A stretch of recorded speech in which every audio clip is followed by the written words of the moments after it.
Simplify each radical expression. And all of these involve variable quantities.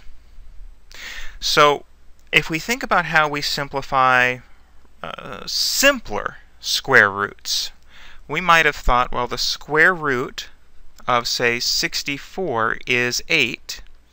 Notice that the square root of 64, well, this works out nicely because 64 is 8 squared. And so then the square root of 8 squared is 8. And we can do something similar to this when we have these radicals involving variables. So here we have the square root of x to the 8th, and we think to ourselves, can we write this as the square root of something squared? So thinking of our rules for exponents, we might recall that x to the 4th squared is x to the 8th, because when we raise a power to a power, we multiply exponents. So then the square root of x to the 8th is x to the 4th.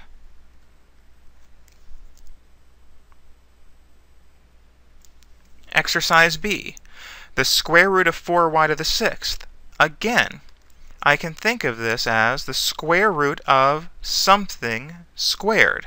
What could I square to get 4y to the 6th? Well, I know that 2 squared is 4, and I remember that y to the 3rd squared is y to the 6th. So then, the square root of 4y to the 6th is 2y cubed. Exercise C. The square root of t squared divided by 25. I can use a similar idea.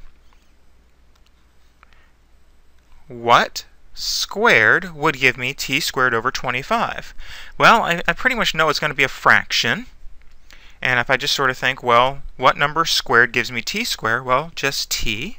And what squared gives me 25? 5. And so t over 5.